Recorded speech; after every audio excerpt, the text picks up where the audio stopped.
Hello everyone, आज का हमारा टॉपिक है covalent character in ionic compound. तो इसको एक्सप्लेन करने के लिए कि आयनिक कंपाउंड्स में कितना कोवलेंट कैरेक्टर प्रेजेंट होता है, हमारे एक साइंटिस्ट थे वो हैं सर फजान, और उन्होंने ही कुछ फैक्टर दिए जिनके बेसिस पर हम ये कहते हैं कि हमारा आयनिक कंपाउंड में कितना कोवलेंट कैरेक्टर प्रेजेंट है। ठीक है, तो पहले इस फजान रूल को या फिर फजान के कुछ फैक्टर्स को समझने से पहले हम पहले ये जान लेते हैं कि इस टॉपिक का मतलब क्या है कि covalent character of ionic bond, मतलब आयनिक बॉन्ड में कोवलेंट कैरेक्टर कैसे प्रेजेंट होगा और ये किस बेसिस पर हमें बताया गया है, समझाया गया है। जबकि अभी तक हम ये पढ़ते आए हैं कि जो आयनिक कंपाउंड है वहाँ पर 100% आयनिक बॉन्ड ही बनता है, जो कि होता क्या है, सिर्फ और सिर्फ इलेक्ट्रोस्टैटिक अट्रैक्शन होता है in between of positive and negative charge, यही पढ़ते आए हैं। लेकिन अब जाकर कुछ थ्योरी सामने आई, ये कहा गया कि जो आयनिक कंपाउंड हैं उसमें कहीं ना कहीं कोवलेंट कैरेक्टर प्रेजेंट होता है। जबकि हमें पता है कोवलेंट कैरेक्टर है क्या, that is sharing of electron. जहाँ पर इलेक्ट्रॉन की शेयरिंग होती है वहाँ पर कोवलेंट बॉन्ड बनता है और उन्हीं को ही क्या कहते हैं, कोवलेंट कंपाउंड। तो अब देख लेते हैं कि आयनिक कंपाउंड में कोवलेंट कैरेक्टर कैसे प्रेजेंट होगा। तो यहाँ इसको इस तरीके से समझाया गया है कि जब हमारे पास कोई भी एटम होता है, that is cation and anion, obvious सी बात है यहाँ जो हमारा आयनिक बॉन्ड बनेगा वो एक कैटायन और एनायन के ही बीच बनेगा, तभी तो पॉजिटिव और नेगेटिव आयन प्रेजेंट होने की वजह तभी तो फोर्स, अट्रैक्शन फोर्स फील करेंगे, और उसी फोर्स को ही हम क्या कहते हैं, that is ionic bond, electrostatic force of attraction, that is ionic bond. तो यहाँ पर क्या एक कैटायन होगा और एक एनायन होगा। लेकिन आप यहाँ पर ये सोचिए कि ये क्या है, हमारे कैटायन है पॉजिटिव चार्ज के साथ और एनायन है हमारा नेगेटिव चार्ज के साथ। यहाँ पर एक बेसिक सी बात है, अगर इसके पास बी एटम के पास नेगेटिव चार्ज है तो इसका मतलब इसके पास इलेक्ट्रॉन क्लाउड ज़्यादा है, और यहाँ पर अगर इसके पास पॉजिटिव चार्ज है तो इसका मतलब क्या है, इस पर इलेक्ट्रॉन्स कम है, इलेक्ट्रॉन क्लाउड कम है इन कंपैरिजन टू बी। अगर इसके पास पॉजिटिव चार्ज है, इसके पास पॉजिटिव चार्ज है, तो एक बेसिक सी बात कर लेते हैं, इसकी टेंडेंसी क्या होगी कि ये नेगेटिव चार्ज को अपनी तरफ अट्रैक्ट करे, नेगेटिव चार्ज को अपनी तरफ अट्रैक्ट करे। तो यहाँ पर इसकी कुछ ना कुछ टेंडेंसी बनी रहेगी कि इसके पास जो इलेक्ट्रॉन क्लाउड है ये उन इलेक्ट्रॉन्स को अपनी तरफ पुल करे, अपनी तरफ खींचे। तो यही चीज़ क्या होती है, अभी क्या है हमारा, ये कैटायन और एनायन बॉन्ड बनाने हैं, यानी कि थोड़ा सा पास आए हैं क्या बॉन्ड बनाने के लिए। तो अभी इसके पास जो इलेक्ट्रॉन क्लाउड है वो कैसा है, पूरा सिमेट्रिकल है, यानी कि जितना भी इलेक्ट्रॉन क्लाउड है वो बी के ही पास है। अब क्या होगा, जब इसके पॉजिटिव और नेगेटिव चार्ज आ जाते हैं तो ये पॉजिटिव चार्ज कहीं ना कहीं इस इलेक्ट्रॉन क्लाउड को अपनी तरफ अट्रैक्ट करेगा। तो यहाँ पर जो बी का इलेक्ट्रॉन क्लाउड होता है अब वो सिमेट्रिकल ना रहकर अब वो कुछ अनसिमेट्रिकल सा हो जाता है, यानी कि यहाँ जो इलेक्ट्रॉन क्लाउड हो गया वो कैसा हो गया, डिस्टॉर्ट हो गया, यानी कि बिगड़ गया, जो उसकी शेप थी वो बिगड़ गई है, या फिर ये कह सकते हैं हम कि वो कैसा हो गया, अनसिमेट्रिकल हो गया। पहले क्या था, सिमेट्रिकल था, और अब क्या हो गया, अनसिमेट्रिकल हुआ। और ये किसकी वजह से हुआ, इस पॉजिटिव चार्ज की वजह से हुआ। ठीक है, तो यहाँ पर हम क्या कहते हैं, एक नया वर्ड जुड़ेगा, जो भी कैटायन है इसकी जो पावर होती है इलेक्ट्रॉन क्लाउड को डिस्टॉर्ट कर देने की, पॉजिटिव चार्ज की जो पावर होती है इलेक्ट्रॉन क्लाउड को डिस्टॉर्ट कर देने की, इसी को ही हम बोलते हैं that is polarising power, polarising power. तो हम कह सकते हैं कि जितना ज़्यादा कैटायन इलेक्ट्रॉन क्लाउड को डिस्टॉर्ट करेगा उतनी ही ज़्यादा उसकी पोलराइजिंग पावर होगी। ठीक, अगर यहाँ पर दूसरे कंपैरिजन हम कर रहे हैं, अगर वो ज़्यादा इलेक्ट्रॉन क्लाउड क्या कर रहा है, डिस्टॉर्ट कर रहा है, अनसिमेट्रिकल बना रहा है एनायन का, तो हम ये कहेंगे कि उस वाले एटम की पोलराइजिंग पावर ज़्यादा है। और बी का यानी कि एनायन का इलेक्ट्रॉन क्लाउड डिस्टॉर्ट हो जाना, वो कहलाता है हमारा पोलराइजेबिलिटी। ठीक, यहाँ पर क्या है, जो इलेक्ट्रॉन क्लाउड ए डिस्टॉर्ट कर रहा है उसको बोलते हैं पोलराइजिंग पावर, और यहाँ पर जो इलेक्ट्रॉन क्लाउड डिस्टॉर्ट हो जा रहा है किसके कारण, कैटायन के कारण, उसको हम बोलते हैं दैट इज पोलराइजेबिलिटी। ऑब्वियस सी बात है, हम पोलर और नॉन पोलर लास्ट वीडियो से पढ़कर आ चुके हैं, काफी अच्छे समझ कर आ चुके हैं पोलर बॉन्ड क्या होते हैं और नॉन पोलर क्या होते हैं। ठीक है, तो आप शायद यहाँ पर इस वर्ड को ज़्यादा समझने में थोड़ी प्रॉब्लम, इसको समझने में प्रॉब्लम नहीं हो रही होगी कि पोलर क्या चीज़ है, पोलराइजिंग पावर मतलब पोलर क्या चीज़ है, पोलर वर्ड है क्या, वो किसको डिनोट कर रहा है, तो वो चीज़ आप पहले ही समझ चुके हैं। इसीलिए अब जो आपको समझना है that is polarising power and polarisability. I hope कि ये समझ आ गया होगा पोलराइजिंग पावर हम किसको बोल रहे हैं और पोलराइजेबिलिटी हम किसको बोल रहे हैं। तो अब हम स्टार्ट करते हैं अपना रूल, जो कि ये बताता है कि आयनिक कंपाउंड में कोवेलेंट कैरेक्टर कैसे प्रेजेंट होता है। यहाँ पर समझ आ गया कि पोलराइजिंग पावर और पोलराइजेबिलिटी देखते हैं तो कैसे प्रेजेंट होता है। उन फजान रूल के अकॉर्डिंग कुछ 3 से 4 फैक्टर थे, उसी के ही बेसिस पर हम बताते हैं कि कौन कंपाउंड ज़्यादा कोवेलेंट होगा और कौन कंपाउंड ज़्यादा आयनिक होगा। ठीक, तो फर्स्ट हम फैक्टर की बात करते हैं जो कि है साइज से रिलेटेड।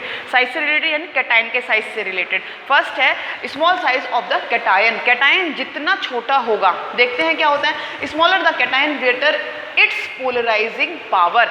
यानी कि अब हम यहाँ जो कैटायन की बात कर रहे थे, अभी तक कैटायन की बात कर रहे थे, इसमें क्या कहा गया कि जितना कैटायन छोटा होगा उसकी पोलराइजिंग पावर ज़्यादा होगी।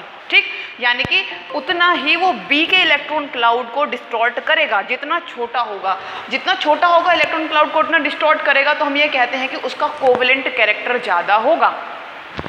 तो आई होप कि फर्स्ट फैक्टर आपको समझ काफ़ी अच्छे से आया होगा। तो इसके ही बेसिस पर हम लोग आपको पेपर में देखने के लिए मिले कुछ ट्रेंड के इन मॉलिक्यूल्स को कोवेलेंट कैरेक्टर के किसमें इंक्रीजिंग ऑर्डर में या डिक्रीजिंग ऑर्डर में लगे। तो हम कैसे लगाएंगे, जस्ट यहाँ पर एग्जांपल देख लेते हैं। कैटायन के बेसिस पर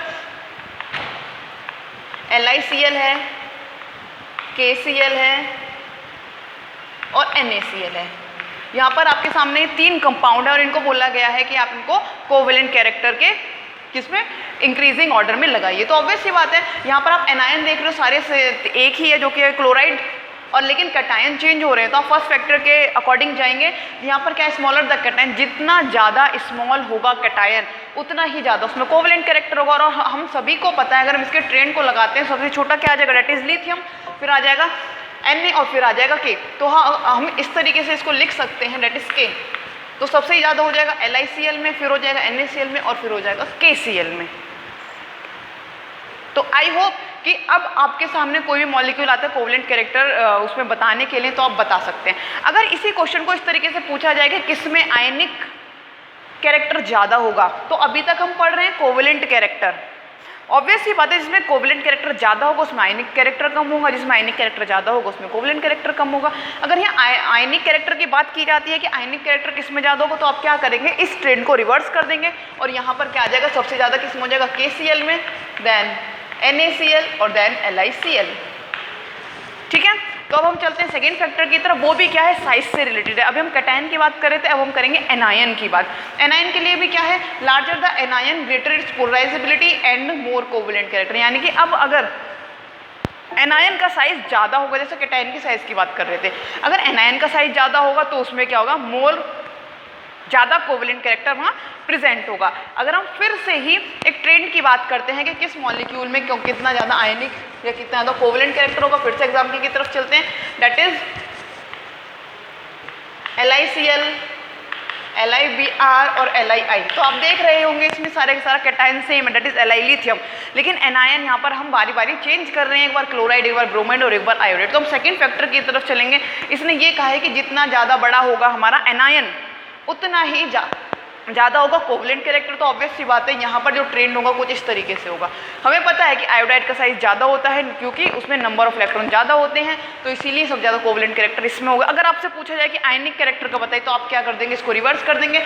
आयनिक कैरेक्टर में तो सबसे ही ज़्यादा किसमें हो जाएगा आयनिक character, that is LiCl। I hope आपको समझ आया होगा काफ़ी अच्छे से। अगर हम थर्ड फैक्टर की बात करते हैं तो यहाँ पर क्या है, large charge on cation and anion. यहाँ पर ये क्या कहेगा, ज़्यादा से ज़्यादा चार्ज हो कैटायन पर या फिर ज़्यादा से ज़्यादा चार्ज हो एनायन पर, तो उसमें क्या हो, कोवेलेंट कैरेक्टर उतना ही ज़्यादा होगा। अब क्या है, यहाँ बोला गया है कि मोर charge on cation and anion greater it's polarisability and covalent character increases. तो यहाँ पर फिर से ही एग्जाम्पल लेके चलते हैं। यहाँ पर अब ये उन मॉलिक्यूल्स के लिए कहा गया है जिसमें कैटायन और एनायन हर बारी चेंज हो रहा होगा। जस्ट लाइक अगर हम बात करते हैं, ठीक, यहाँ बात करते हैं जस्ट NaCl, MgCl2 और कर लेते हैं AlCl3। ठीक है। तो यहाँ पर आपको क्या देखना है, फिर से चार्ज के ऊपर चलते हैं, कैसे कैसे चार्ज होगा। अगर आप यहाँ देखें तो Na के ऊपर पॉजिटिव चार्ज होगा और Cl पर एक नेगेटिव चार्ज होगा। ठीक है। अगर हम फिर से ही Cl की बात कर लेते हैं तो Cl पर क्या होगा, 2 पॉजिटिव चार्ज होंगे और एक नेगेटिव चार्ज यहाँ होगा। यहाँ पर +3 चार्ज होगा और यहाँ -1 चार्ज होगा। ठीक है। तो आपको यहाँ पर किस फैक्टर के ऊपर जाना होगा, सब ऑब्वियस सी बात है थर्ड फैक्टर की तरफ चलेंगे। जितना ज़्यादा चार्ज होगा कैटायन पर, जितना ज़्यादा चार्ज होगा एनायन पर, वो उतना ही ज़्यादा कोवेलेंट कैरेक्टर रखे। तो ऑब्वियस सी बात है LiCl3 ज़्यादा कोवेलेंट कैरेक्टर रखेगा इन कंपैरिजन टू Mg और इन कंपैरिजन टू Na। तो आई होप आपको थर्ड फैक्टर भी काफ़ी अच्छे से समझ आया होगा। तो अगर आप इन 3 factor, most of the case अगर आपको कुछ मॉलिक्यूल्स दिए जाते हैं आयनिक कंपाउंड पर या कोवेलेंट कंपाउंड किसमें ज़्यादा होगा, तो आपके 99% चांस है कि इन तीनों फैक्टर से ही आंसर निकल जाएगा। बहुत कम क्वेश्चंस आते हैं इस फैक्टर पर, लेकिन फिर भी आप क्या करेंगे, इसको समझ लेंगे। जो आपको याद रखने हैं वो ये 3 फैक्टर काफ़ी अच्छे से टिप्स पर रखने हैं, ताकि आपको कोई दिक्कत ना हो कि कौन कंपाउंड ज़्यादा आयनिक है और कौन कंपाउंड ज़्यादा कोवेलेंट है। फोर्थ की तरफ चल लेते हैं। ये क्या है, इलेक्ट्रॉनिक कॉन्फ़िगरेशन पर बेस्ड है। बहुत टाइम ऐसा होता है कि जहाँ पर हमारा कैटायन पर चार्ज और एनायन पर चार्ज सेम हो जाता है, लेकिन वहाँ पर क्या होता है, सिर्फ एटम ही चेंज होते हैं। तो हम वहाँ ये बोलते हैं कि जिसमें ज़्यादा ही नोबल गैस कॉन्फ़िगरेशन होगा, जो शुडो यानी कि बीच का बहुत ही ज़्यादा सिमिलर नोबल गैस कॉन्फ़िगरेशन रखेगा, उसमें क्या होगा, कोवेलेंट कैरेक्टर ज़्यादा होगा। जैसे कि अगर हम बात कर लेते हैं, अगर यहाँ आपसे बोला जाए CuCl और NaCl में, CuCl और NaCl में जब आप यहाँ पर चार्ज डिस्ट्रीब्यूशन करोगे तो ऑब्वियस सी बात है यहाँ भी पॉजिटिव, यहाँ एक नेगेटिव, यहाँ पॉजिटिव और एक नेगेटिव। तो यहाँ हम जाएंगे फोर्थ फैक्टर की तरफ। इसमें क्या है, सूडो नोबल गैस कॉन्फ़िगरेशन जिसका ज़्यादा होगा उसी में ही कोवेलेंट कैरेक्टर ज़्यादा हो जाएगा। तो यहाँ पर आई होप कि आपको काफ़ी अच्छे से फेजान रूल समझ आया होगा। ठीक है। तो ये थे कुछ 4 फैक्टर, इन्हीं के बेसिस पर आपको क्या आते हैं, क्वेश्चंस आते हैं जिनको आपको ट्रेंड में लगाना होता है। बस फोर्थ आपको, तो अगर फोर्थ अगर नहीं भी याद हो पा रहा है तो ये आपको 3 जो फैक्टर हैं ये आपको टिप्स पर होंगे, तो आप काफ़ी अच्छे से क्वेश्चंस को कर पाएंगे। ठीक है। तो अगर इसकी बात कर लेते तो CuCl में ज़्यादा कोवेलेंट कैरेक्टर होगा due to pseudo noble gas configuration. ठीक है। तो आई होप कि आपको आज की वीडियो और आज का ये जो रूल था दैट इज़ फेजान रूल काफ़ी अच्छे से समझ आया होगा। अगर कहीं पर भी थोड़ी बहुत प्रॉब्लम रह रही है तो आप क्या करेंगे, वीडियो को फिर से रिवर्स करेंगे और फिर से इस फेजान रूल को एक बार फिर से देख लेंगे। तो आई होप कि आपको फेजान रूल अच्छे समझ आ जाएगा। तो नेक्स्ट वीडियो में मिलेंगे एक नए टॉपिक के साथ। Till then, thank you student, take care.